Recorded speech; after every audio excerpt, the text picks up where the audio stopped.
Hi, this is actually how I feel doing business on Amazon, but what else can I do, right? If I'm good at it, I need to keep going. Hi, my name is Roman. I am Amazon seller, and I'm making this video just to promote our magnificent platform, our perfect, amazing, proper Amazon metric processor, which is the website that's linked to your Seller Central and connects to your store on Amazon, regardless of the country where you're selling. And it distilled all of the information that you have in Seller Central into a nice, perfect, and beautiful way. The way that it's supposed to be, but okay. In this video, what I want to show you just a little tricks and hints that we implemented that are super helpful. And I'd like to show some metrics because we are metric processor platform at the end of the day. So I'm going to show some metrics. First of all, I want to show you the thing that lots of other platforms neglect, which is the fees that Amazon charge for the duties, custom duties, or the deliveries. In particular, if you're using the Amazon Global Logistics, which I strongly advise you to do, because they're professional and cool. The thing is that most of the platform, they neglect those fees and they put those fees in an expense, ruining your visibility of the profit. Here's an example. Let's say, where was it? I think it was a couple of weeks ago. No, actually it was last week. But anyway, last week we had to deliver to Amazon and we had Amazon Global Logistics doing the delivery.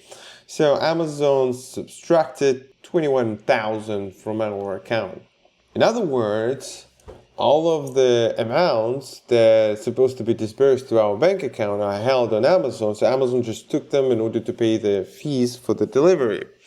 Our platform considers those expenses and understand that those expenses must sit into costs of goods sold. So that's why we kind of like manually subtract them and showing them this excluding type of fees, leaving you with the nice metrics and statistics about this particular week where you had the delivery. I hope it makes sense. If it's not, let me show you. So it was the delivery was in United States, and I don't remember in particular, but I think it was this ASIN. It was this ASIN, and you see the green candle, which basically tells you that there was a delivery. Here's the delivery, and it was what was that? Purchase order 187 and shipment this one, 296 units. And the next day was delivery 2, this one, the 82 pieces from the same purchase order, and basically the same shipment. It was the same shipment. So this shipment was delivered to Amazon and Amazon charged our account, so we paid for the fees for the delivery, but in order not to deceive the profitability of this particular period, we exclude those expenses from the fees. It seems logical, it seems intuitive. However, very few platforms, I'm not going to call the names, but very few platforms considering this, leaving you manually adjust all of the numbers that you see on their platform. But on us, on PropAmp, you see everything clear, nice and simple and beautiful. So this is the one thing that I want to show you. And another thing was that at the end of the day, we are a metric processor, right?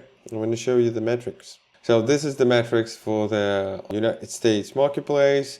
Basically what it is, it's algebra having a good time with mathematics and with data from Amazon and making you some ratios from your performance. Let's put it this way. So the statistics and metrics tab is divided into several options, and you can click here and reorder them how you see fit or turn off any of them. I like all of them, so I keep them. So basically, there is a sales metric, which is obvious, is total sales.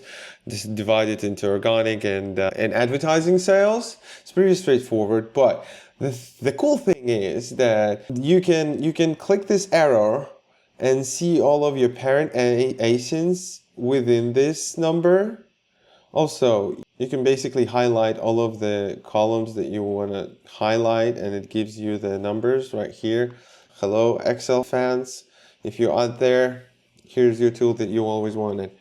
And also you can untoggle the arrow from the parent ASIN to see the statistics within the parent ASIN. If you don't like it, you can just click this and select the product what you want to review. I hope it makes sense. So down below we have the operational statistics. So it's basically the cost of goods sold per ASIN and cost of goods sold combined. Everything with I think I will remove this for the sake of security. I toggle off my operational costs, so whoever is seeing this, you're not gonna see this. You're not gonna see the cost of goods sold that we're making. But there are different other statistics. So I showed you the metrics. Now there is a metrics for advertising, which is pretty hard to collect, because I know most of the sellers, they're using promotions, and Amazon treat them as not advertising sales. However, we all understand without promotion, you might not have as much sales. So promotion must be considered as advertising cost. In case if you don't want to do it, there's a untoggle this one and it will be subtracted. But either way, so you can see all of the dollar amount that you spend on any type of the advertising campaigns that you're having. And eventually you have the cost per acquisition for each of the ASIN. Again, you can toggle all of the ASINs that you have and see the statistics. So on average, we spend around $15, $13 in order to make one sale, regardless of what it is, which ends up being the 40% ACOS and about 10% ACOS, which is good. It's really good. We have a brilliant team. Further down below, what we have is the performance metrics, which is shows you the sales velocity per day of how much units you sell per day. And interestingly, again, not many platforms shows this. However, Amazon is really vicious if you keep the inventory more than certain period of time. I think you must aware about that. So if you keep the inventory more than 6 months, Amazon will charge you double fees for the storage, which is really bad. It hurts a lot. And here we have a statistic called days of inventory on hand. This is a supply chain manager statistic which give you a sense of how many days you can continue selling your unit if you keep the pace of the velocity with a particular ASIN. In other words, if you bad at numbers, it's fine. We got you covered because we have a stock panel here. So in other words, days inventory on hand is the amount of candles in a stock panel until you reach 0. So let me give more, 6 months. All right. So basically, if I have 60 days, it means like 60 candles will gradually decline when I hit 0 and you get out of stock, which you must avoid at all costs. Never be out of stock. Never. Please don't. It's really bad. It's really bad for statistics. It's really bad for advertising. It's really bad for rendering. You know that. It's terrible. Just imagine it's like in a grocery store. You've been on the top shelf, but once you're out of it, it's really hard to get back. So this statistic is super important to track on, and we have it. Also, if you click on it, you can see the turnover ratio in money. It's like a financial shenanigans for the good supply chain manager, but we Amazon sellers, we wear many hats. We are supply chain manager, we advertising manager, we are marketing manager and business manager. I know the pain, guys and girls. And at the end, we have the financial metrics, which is basically shows you how much of a payout you should expect from all of the sales that you made within a particular week. Again, there is a week, day, month, quarter, year, whatever. We just do it we just review this tab weekly, so that's why I keep it weekly. And you must understand that payout is not a profit. Again, payout is not a profit. Why? Because guys, come on. You know why. Because you already paid the cost of goods sold. You need to subtract the payout from the cost of goods sold of the unit that you sold within this period, and you got with the profit, right?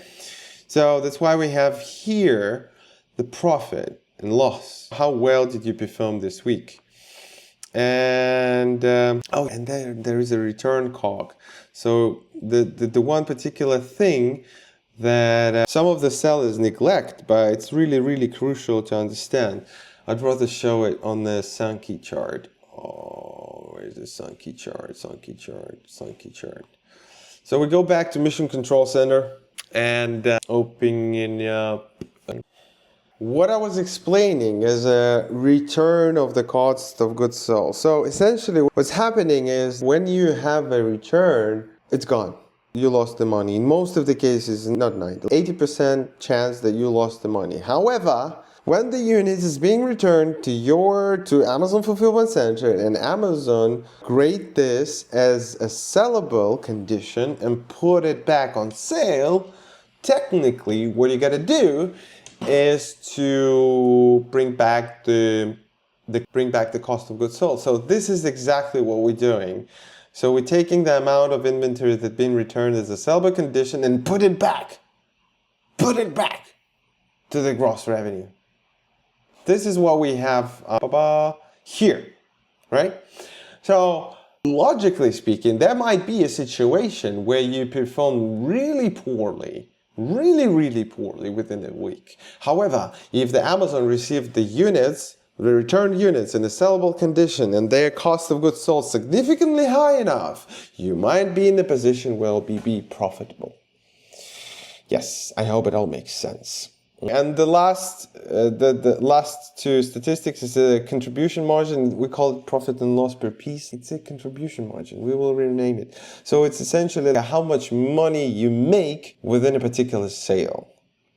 It all depends week by week because some ASINs have discounts, some ASINs have a promotion, some ASINs have a higher price because we're low on stock and blah, blah, blah.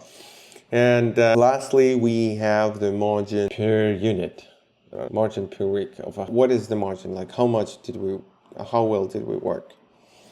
This is the quick overview of the statistics and metrics. If you like it and you are Amazon seller and you wish to try, just hit me, text me, or get a demo, link your account, try it yourself, ask a question, roast this platform the way you see fit. All right? Thank you so much. It's been a pleasure. See you in the next one.